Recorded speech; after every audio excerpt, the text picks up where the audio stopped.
Welcome to the Activated Storytellers 39th podcast, April 12th, 2007.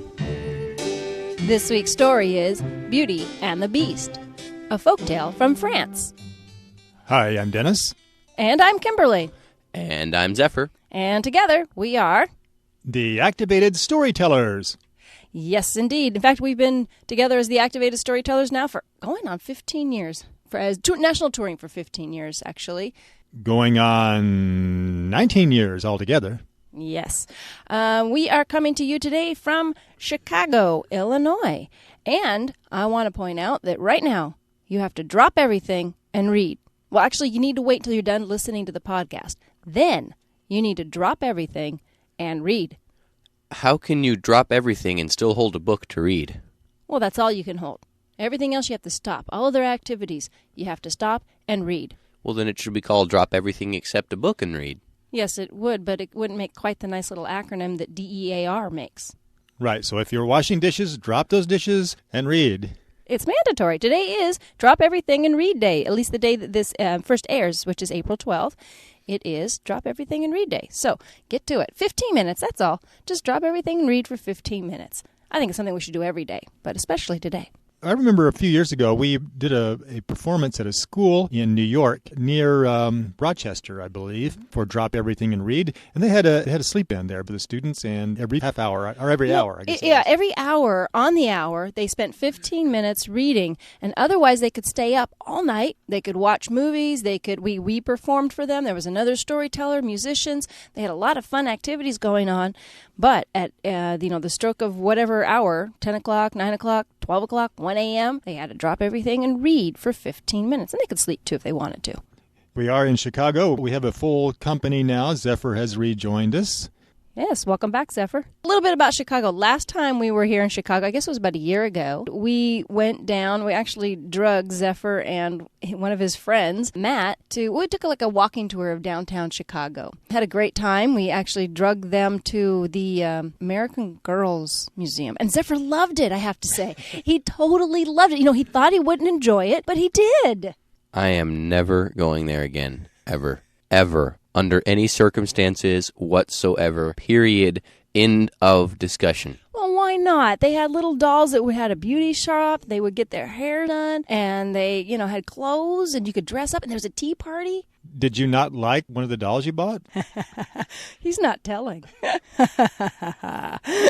Don't make me come over there. All right. Well, I think we've teased him long enough. And shall we get on to our story? This week's story is Beauty and the Beast. Once upon a time, as a merchant set off for market, he asked each of his 3 daughters what she would like as a present on his return. Now then, my daughters, tell me, which of you shall we say doth love us best? Oh, no, that's a different story.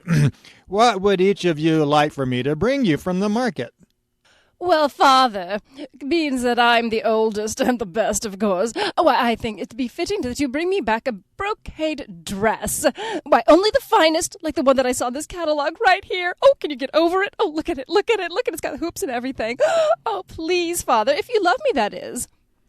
Well, you always did have expensive taste, Hepzibah, but I'll try my best. Well, I don't think that you should go to town to do anything else except get me a pearl necklace. I don't care about all that stuff you have to sell or whatever you think you have to do down there. Just stop that and just get me a pearl necklace. Nothing but the best for me. You don't even have to get her whatever it was she wanted. I just want a pearl necklace. Very well, Tatiana. I'll try my best. And what about our youngest daughter, my beloved Belle, which means beauty, and that's what everyone calls her. What would you like me to bring you? Oh, Father, you don't need to get me anything. Just come back. Nothing comes from nothing. Speak again. Well, if you really must, there aren't any roses around here, and they're so rare and beautiful. Why, I'd love to have a rose. Just one rose? Well, all right, I'll see what I can do. When the merchant had finished his business, he set off for home. However, a sudden storm blew up, and his horse could hardly make headway in the howling gale. The merchant lost all hope of reaching an inn when all of a sudden he noticed a bright light shining in the middle of the woods. As he drew nearer, he saw that it was a castle. Oh, I hope I'll find shelter there for the night. And I hope they don't have any funny people who run around singing and dancing. Ah, the door's opened. Hello? Anybody there? Oh, I guess not. I'll go on in. Hello? Oh. Hello? Mind if I sit here and get warm for a while? Oh, what's this? Looks like they were expecting someone. There's dinner here. Ooh, I am hungry. It's good. Still curious, the merchant ventured upstairs, and he found a corridor that led into magnificent rooms. A fire was going in the first room, and he saw a soft bed near the fire. It was very late, and the merchant was very tired, so he lay down and fell fast asleep.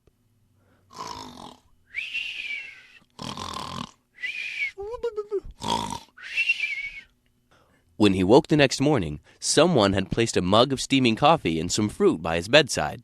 What's this? Coffee and fruit? Ah, Seattle's best even. Wow. The merchant ate and tidied himself up and went downstairs to thank his host, but just like last night, he couldn't find anyone. Shaking his head in wonder, he went towards the garden where he had left his horse tethered to a tree. Suddenly, a large rose bush caught his eye. Ooh, what a beautiful rose. Hey, that reminds me. My daughter, Belle, wanted me to bring her something. What was it? Oh, that's it. Yes, a rose. Hey, I suppose nobody would mind if I just snipped it. Ow! Ungrateful man!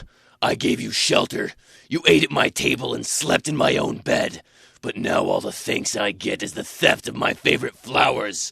I shall put you to death for this on the sight. Oh, forgive me. Don't kill me. I'll do anything you say. The rose wasn't for me. It was for my daughter, Beauty. I promised to bring her back a rose from my journey, and that was your bed I slept in? I shall spare your life, but on one condition, that you bring me your daughter. Well, I guess I better ask her about it, though. Terror-stricken, the merchant ran back home and told his daughters. Oh, dear father, I'd do anything for you. Don't worry. Take me to the castle. I'll stay there in your place. In the beginning, Beauty was frightened of the beast and shuddered at the sight of it. Then she found that, in spite of the monster's awful head, her horror of it was gradually fading as time went by. She had one of the finest rooms in the castle and sat for hours embroidering in front of the fire, and the beast would sit for hours on end only a short distance away, silently gazing at her. Then it started to say a few kind words. It's your move. Rook to H4. Oh, I think you've got me cornered. Up. Checkmate. One day, the beast asked her, Belle, I've been thinking, and I don't suppose you might consider marrying me. I really can't say yes. I'd so much like to. I quite understand. It's all right. One day, the beast presented her with a special magic mirror. Wow, I can see my family. Papa!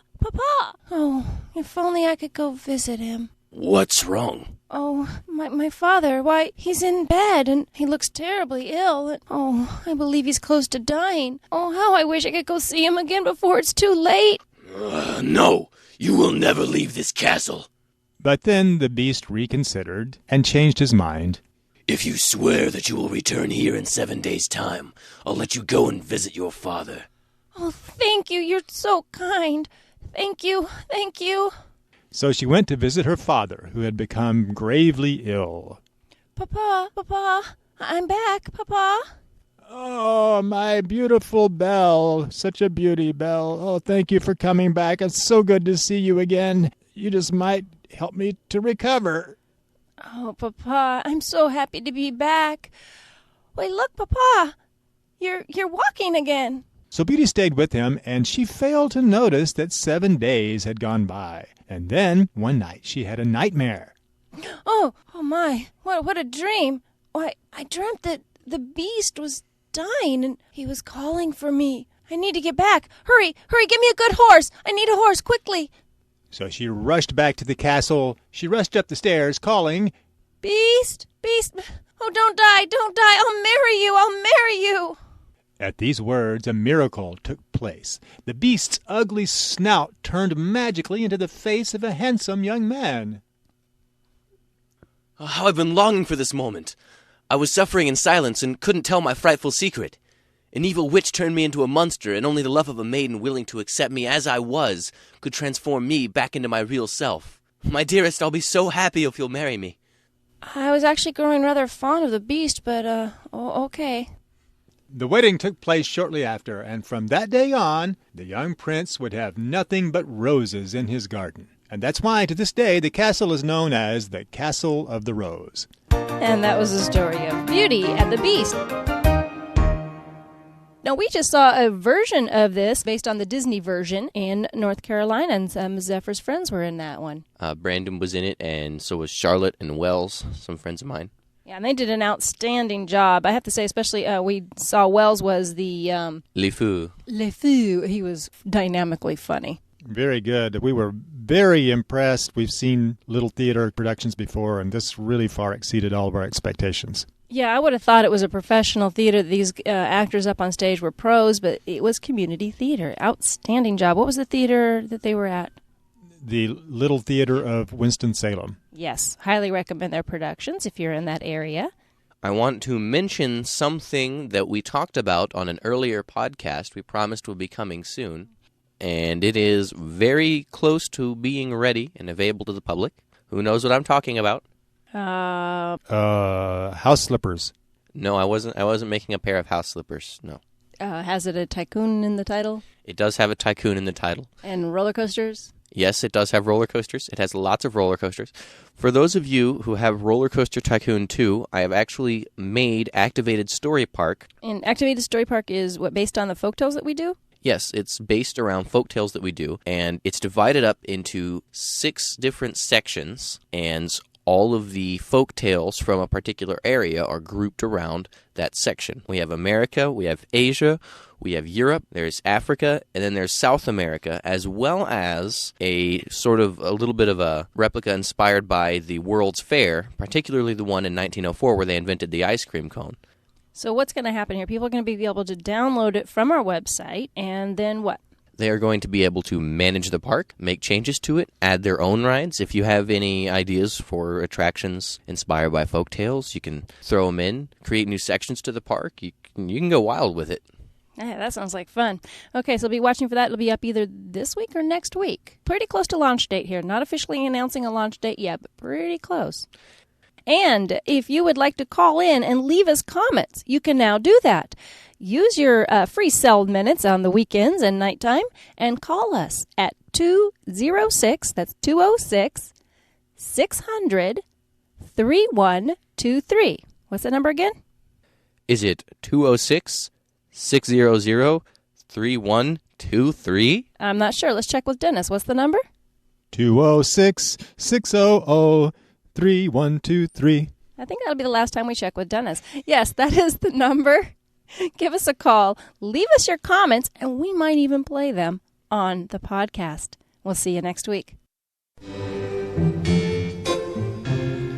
The Activated Storytellers perform at schools and libraries nationwide. On stage, we use American Sign Language, physical comedy, imaginative props, and a giant, oversized book to bring the stories to life. For booking information, check our website at www.activated-storytellers.com, where you can also find out when the Activated Storytellers will be performing near you, read a story, or order one of our audio CDs. Until next time.